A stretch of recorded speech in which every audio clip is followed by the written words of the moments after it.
ఏం తీసుకుంటే నిర్ణయాలు తీసుకోకపోతే తప్పు అవుద్ది, నిర్ణయం తీసుకుంటే తప్పు అవుద్ది. సరైన నిర్ణయాలు తీసుకోవాలి. సో దీనికి నేను పెట్టుకున్నది ఏంటంటే, ఒక ఫ్రాన్స్లో అనుకుంటే ఎప్పుడు 18th సెంచరీలో ఎప్పుడు చాలామంది ఒక పారిశ్రామిక అంటే వ్యాపారస్తులు అందరూ కూర్చొని ఏం చేయాలి, వ్యాపారాలు ఎలా చేయాలి, ఎక్స్పోర్ట్ ఇంపోర్ట్ మీద మాట్లాడుకుంటూ ఉంటే ఆ స్థానికంగా ఉన్న అప్పటి ఫ్రెంచ్ ప్రభుత్వంతో ప్రతినిధి మన ఇండస్ట్రియల్ మినిస్టర్ కూడా వచ్చి నేను మీకు ఏం చేయాలి మీకు అన్నాడు. అని అడిగితే వాళ్ళు లాసఫే అనే ఒక పదం వాడారు. దాని అర్థం ఏంటంటే నువ్వేం చేయొద్దు, మమ్మల్ని చెడగొట్టుకుని చాలు, నీ పని అసలు మేము మా పని మేము చేసుకుని మమ్మల్ని చెడగొట్టుకుని చాలు.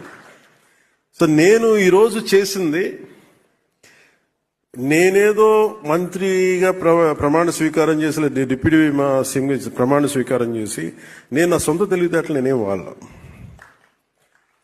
చాలా బలమైన నిబద్ధతతో కూడిన అధికారులు ఉన్నారు.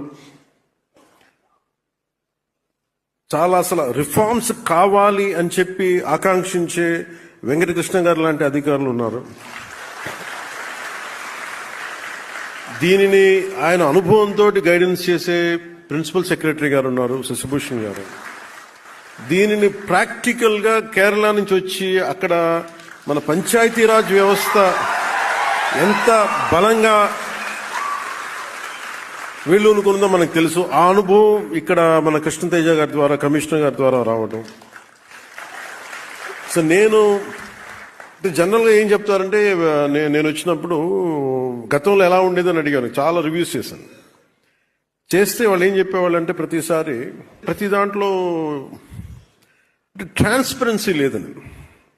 ఒకటి రాగానే ఇందాక మీరు అడిగినట్టుగా మనకి ఈ టెంపరీగా కూర్చొని అవుట్సోర్సింగ్ ఎంప్లాయీస్ నా దృష్టికి వచ్చింది, మాకు జీతాలు రావట్లేదని. సో ముందు ప్రిన్సిపల్ సెక్రటరీ గారితో మాట్లాడి ఫస్ట్ దాన్ని సార్ట్అవుట్ చేసి, అలాగే మన బాలు నాయక్ గారితో కూర్చోబెట్టి మన ఇంజనీరింగ్ సిబ్బందితో ఇట్లాంటివన్నీ చిన్న చిన్న కరెక్షన్స్ చేసుకుంటే లాట్ ఆఫ్ రివ్యూస్ చేసుకుంటే వెళ్ళాం. సో మేజర్గా అంటే మా ఉద్దేశం, దీని ముఖ్య ఉద్దేశం ఏంటి అంటే, ఒకటి నేను ప్రభుత్వ అధికారులు మన ఉద్యోగం గురించి నేను ఎందుకు ఆలోచించగలిగినంత బలంగా అంటే, నా తండ్రి ఒక ప్రభుత్వ ఉద్యోగి. అంటే నా కృతజ్ఞత ఏముంటుందంటే, మేము చదువుకున్నా, మేము పెరిగినా నా తండ్రి ఆదాయం మీద మేము పెరిగాం. సో మాకు ఒక పే బ్యాక్ లాగా ఉంటుంది, తిరిగి ఇవ్వడం.